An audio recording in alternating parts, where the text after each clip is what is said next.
W branży gier nie dzieje się najlepiej. Jakość spada, a ceny rosną. Fali zwolnień nie widać końca, a do tego wydawcy wymyślają kolejne pomysły, jak wycisnąć z graczy więcej pieniędzy. W dzisiejszym materiale porozmawiamy sobie m.in. o kontrowersjach związanych z GTA 6, technologii od Xboxa, dzięki której nasze wydania fizyczne zamienimy na cyfrowe, oraz o dalszym ciągu sporu Sony odnośnie wydań fizycznych. Zapraszam Was na przegląd wiadomości.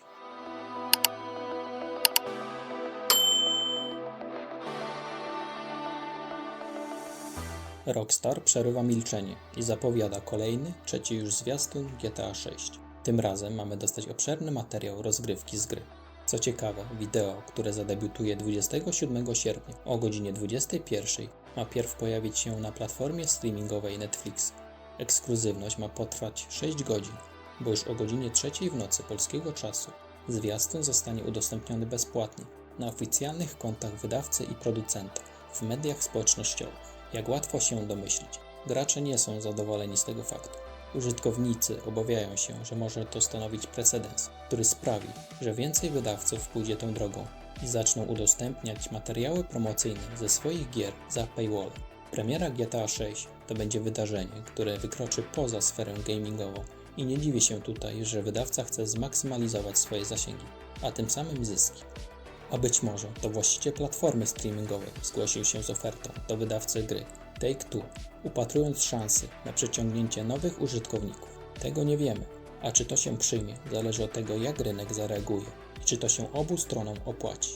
Dlatego też, jeżeli nie chcemy tego typu praktyk, to zagłosujmy naszym portfelem i nie wykupujmy Netflixa specjalnie dla GTA.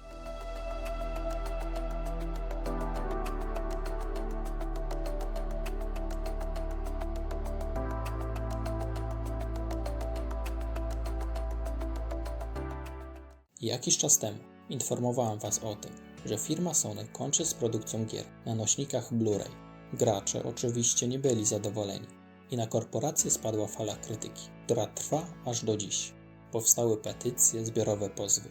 Korporacja zaś nie widziała potrzeby dialogu ze społecznością, wierząc, że przywiązanie do marki jest na tyle duże, że większość graczy w końcu się pogodzi ze zmianami i zaakceptuje przejście na cyfrowy system dystrybucji. Postanowili schować gołę w piach i spróbować przemilczeć sprawę. Jednak w końcu, po miesiącu czasu, doczekaliśmy się oficjalnej odpowiedzi.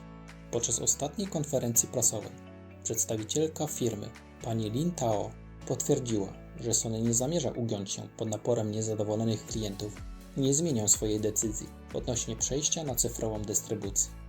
Ponadto liczą, że dzięki przystępniejszej cenie będą mogli konkurować z rynkiem PC-towym. Kolejnym potwierdzeniem trendu, w którym zmierza PlayStation, jest fakt, że na pudełkach z nową konsolą pojawiła się informacja o zaprzestaniu wydawania nowych gier na nośnikach z początkiem 2028 roku.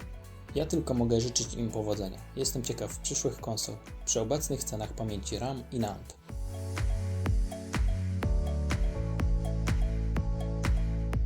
Sony rezygnuje z pudełek, a w tym czasie Microsoft pracuje nad technologią, która umożliwi zamianę wydań fizycznych w cyfrowe. O Xbox Disc to Digital, bo tak nazywa się ta technologia, mówi się już od jakiegoś czasu. Polega to na tym, że posiadacz płyty będzie mógł przypisać taką grę do swojego konta, dzięki czemu do jej uruchomienia nie będzie potrzebne wkładanie nośnika do napędu konsoli. Oczywiście w momencie umieszczenia płyty w innej konsoli nasza licencja wygasa. To tak w skrócie, jakby ktoś się zastanawiał, jak ma to działać. Z przecieku zamieszczonego w serwisie VideoCards wynika, że system ten ma się pojawić w konsolach Microsoftu jeszcze w tym miesiącu. Choć firma milczy, to według plotek testy mają się zacząć już niebawem.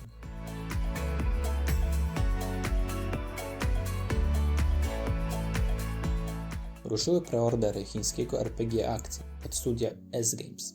Gra na rynku zadebiutuje 29 października bieżącego roku na PC-tach oraz PlayStation 5. Wraz ze startem zamówień dostaliśmy obszerny materiał wideo, który polecam obejrzeć. Dla niewtajemniczonych przypominam, że w grze wcielimy się w elitarnego zabójcę, który został niesłusznie oskarżony o morderstwo i śmiertelnie otruty. Mając przed sobą zaledwie 66 dni życia, musimy odnaleźć prawdziwych sprawców zabójstwa. Produkcję wyróżnia niezwykle szybki i widowiskowy system walki, wzorowany na prawdziwych sztukach walki. Choć tytuł czerpie inspirację z gatunku Souls-like, to gra ma być łatwiejsza i bardziej przystępniejsza dla większej ilości graczy. Dodatkowo PlayStation zapowiedziało State of Play poświęcone grze, które odbędzie się 18 sierpnia o 17. Na pokazie omówione zostaną mechaniki, systemy walki oraz mroczny świat gry. Wraz ze startem preorderów poznaliśmy ceny. Tutaj trzeba zaznaczyć, że niestety w przypadku wersji PC cena na Steam jest najwyższa i została wyceniona na 299 zł. Mimo zmian w przelicznikach na platformie Gaben'a w ostatnim czasie, wydawcy, nie wiem czy to z lenistwa, czy też niewiedzy, wybierają domyślny przelicznik, który dla graczy z Polski jest krzywdzący. Mam nadzieję, że po nagłośnieniu sprawy wydawca zmieni cenę, choć wolałbym, by domyślnie te ceny były dopasowane do naszego rynku.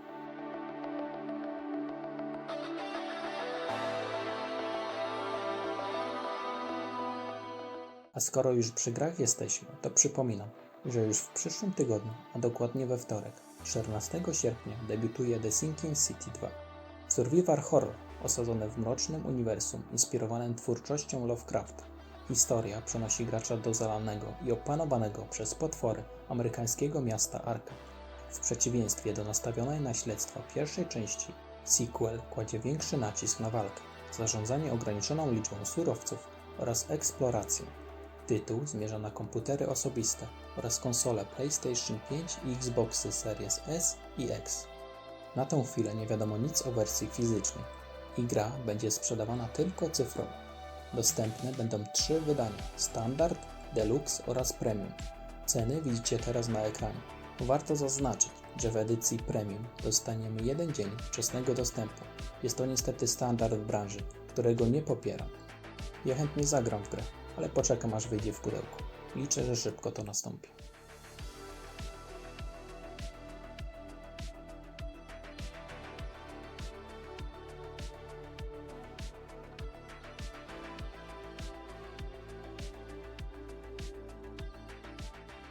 Ale to nie wszystko, co deweloperzy dla nas przygotowali. W tym tygodniu zagramy również w dobrze zapowiadający się sequel do Souls-like od studia Cold Symmetry. Mowa oczywiście o Mortal Shell 2. W tej mrocznej grze RPG akcji historia pozostaje bez zmian. Głównym zadaniem bohatera jest odnalezienie i odzyskanie skradzionych jaj podmatki, pradawnej istoty, której egzystencja i potomstwo jest kluczowe dla zachowania porządku w tym zrujnowanym i ponurym świecie. Gracz wciela się w Herolda, mistyczną istotę, która potrafi przejmować kontrolę nad powłokami, czyli ciałami zmarłych wojowników, dzięki czemu pozyskuje ich wspomnienia oraz unikalne style walki. Nowością w serii jest pozbycie się paska kondycji, co znacząco zwiększyło dynamikę walki i pozwoliło na bardziej agresywniejsze i płynniejsze podejście, oparte na refleksie. Po zablokowaniu ciosu w idealnym momencie możemy wyprowadzić potężny atak krytyczny.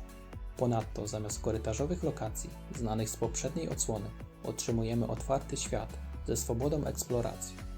Jeżeli zastanawiacie się nad zakupem, to przypominam, zarówno na PC, jak i konsolach nadal do pobrania jest darmowa beta. Tytuł debiutuje już w najbliższy czwartek, 20 sierpnia na PC, PlayStation 5 oraz Xboxie Series S i X. Tytuł będzie dostępny zarówno w wersji cyfrowej, jak i pudełkowej i będzie kosztować 169 zł w wersji na komputery osobiste, zaś za konsolowe wydanie przyjdzie nam zapłacić 189 zł. Mowa tutaj oczywiście o wersji podstawowej, a będzie też dostępna wersja Deluxe, w skład której wchodzi m.in. artbook w miękkiej oprawie, steelbook, 3 karty z grafikami oraz cyfrowe skórki dla postaci. Całość została zapakowana w kartonie i wyceniona na 249 zł w edycji konsolowej. Gracze PC-towi również mogą kupić edycję specjalną. Zamiast dodatków fizycznych dostaniemy 3-dniowy wcześniejszy dostęp do gry oraz cyfrowe bonusy. Za tę wersję zapłacimy 199 zł na Steam.